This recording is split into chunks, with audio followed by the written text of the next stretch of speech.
কথা কানে গায় তারই উপর আবার শোভা। তার মানে একটা হুজুর 3 গিয়ারে পান খাচ্ছে। ওই পানে কত প্রকার মশলা দিলে মুখের মধ্যে খালি মজা আসবে সেটা জানে, কিন্তু কোরআনের আইন কায়েম হলে যে মজা ওই জানে না। ওই ধন্দা মনে হতো বাটাম ফাটাবি, তোর হুজুরগিরি খাটাবি। মুসলিম আমি, সৈনিক আমি, আমি চির রণবীর, আল্লাহকে ছাড়া কাউকে মানি না, নারাই তাকবীর। বীর মুসলমান ধরো আল কোরআন, ফিরায়া আনো সেই হারানো সম্মান। বীর মুসলমান নারাই তাকবীর, আল্লাহু আকবার, তোলা ধুনি ধরায়া রাখবার। বীর মুসলমান ধরো আল কোরআন, ফিরায়া আনো সেই হারানো সম্মান। বীর মুসলমান আমরা বীরের জাত, কিন্তু কোরআন বিজয় না থাকার কারণে শিখে ইন্দুর বিড়াল আমাকে মাথায় লাগতে হচ্ছে।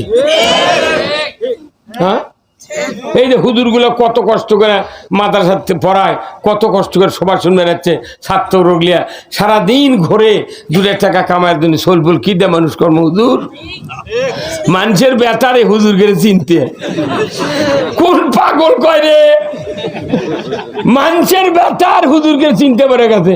তোর লাভ কি? একটা মাদ্রাসার একটা হুজুর চাকরি করছে, হাফিজে মাদ্রাসা, কওমি মাদ্রাসা, তার জীবন যৌবন মানুষের বেটা পালন করার জন্য ওই এই মাদ্রাসাত বুড়ো হয়ে গেল। তার 6 মাসের বেতন বাকি, বউ চল খাবার পারিচ্ছে না। উই যখন চাকরি ছেড়ে চলে যাবি তখন যা দেখে বাড়ির কিছু নাই।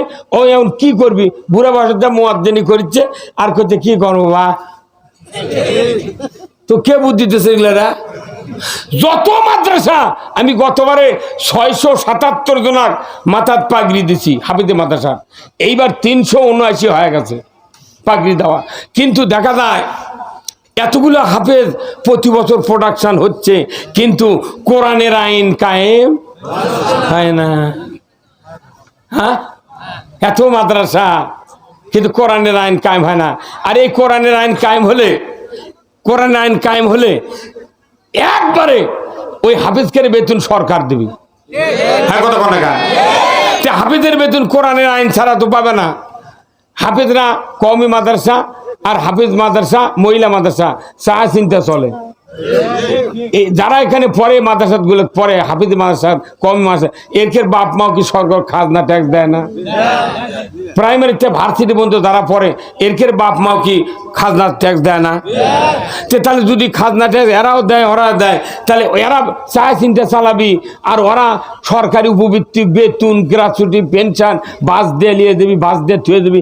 এটা কারণ কি? যদি ভিক্ষা করে চালান লাগে এর তাহলে 2 বছর চালাক, 2 বছর পর প্রাইমারিতে ভার্সিটি পর্যন্ত এরকম 2 বছরের বেতন দিন, ওর বেতন না দেয়া ওর তোরা আনা চায় চিন্তা চালা চালা।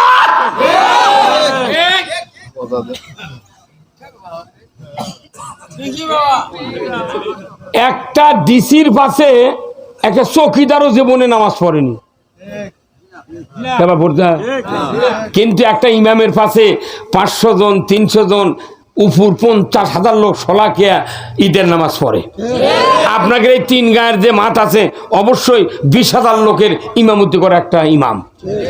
আচ্ছা বলেন তো, প্রত্যেকটা ইমাম ডিসির বাপের বিয়ে পড়াছে, টিওনোর বাপের বিয়ে পড়াছে, এমপির বাপের বিয়ে পড়াছে। কি যে ইমাম ডিসির বাপের বিয়ে পড়ে ওই ডিসি জন্ম নিয়েছে, লেখাপড়া শিখে তাই বেতন পাচ্ছে 2 লাখ টাকা মাস, এমপি পাচ্ছে 25,000 টাকা ভাতা, আর টিওনো পাচ্ছে 90,000 টাকা বেতন। তাহলে যাই বিয়ে পড়ালো তার বেতন 2,000 টাকা মাস। কয় না, কথা কয় না?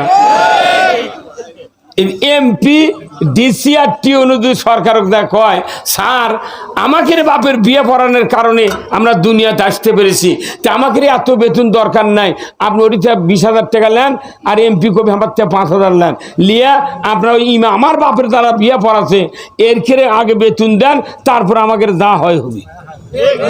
ওই এই 3 প্রকার ব্যক্তি, 300 জন এমপি, 64টা ডিসি, আর হচ্ছে এই যতগুলো টিওনো আছে 460টা উপজেলার, এনারা যদি সরকারক দাবি দেয়, সরকার এই ইমামকে বেতন দিতে বাধ্য। তুমি যদি বেতন না দাও, আমরা কোন দিনের ভোট আদর দেওয়ার পারবো না, না।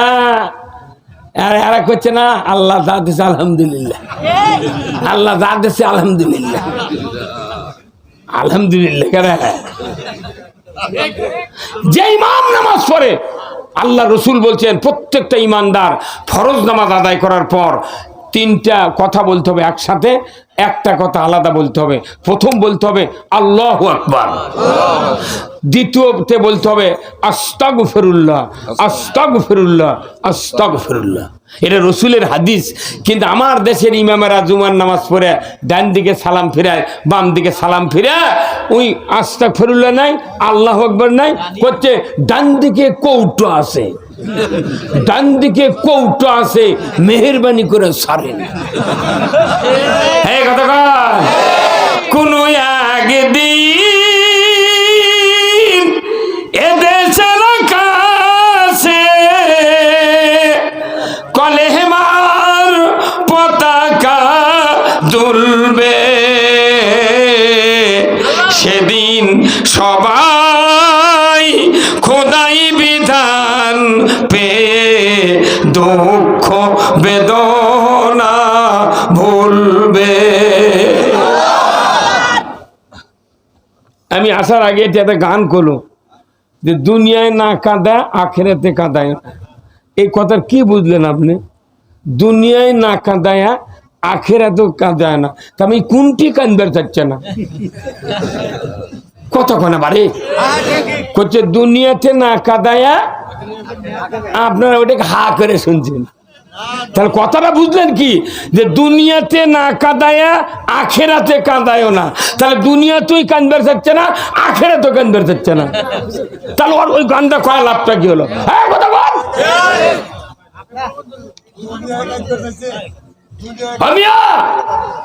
আজকে আমাদের সামনে যা হচ্ছে, এইগুলিতে আমরা সঠিক তথ্য নিই। আমাদের সমাজ যা অবস্থা, এই সমাজ অন্যায় অবিচারে একবার ফুল পূর্ণ হয়ে গেছে। আসুন আমরা আজকের এই কোরআনের মাহফিলে কিছু কথা বলবো এবং শুনবো। রাজি আছেন আপনারা? যারা বাহিরে দাঁড়িয়ে আছেন ভাই কাইন্ডলি আসে, অনেক জায়গা আছে ভাই। আজকে এই মাহফিলে যারা বসবে না, কাল আমাকে রাত্রে স্বপ্নে দেখা লাগবে তার করে। দরজাত বসতে কি মুরগির খোলার যদি ডিম 12টা দেন, একটা যদি পাখার বাইরে থাকে, ওই কাজে হয়ে যায়। আপনি মনে করতেন এই প্যান্ডেলের বাইরে থেকে শুনে আপনি ইমানদার হবেন, কোনো সম্ভব নয়। ওই ডিমের লাল কাজে হয়ে থাকবেন আপনি।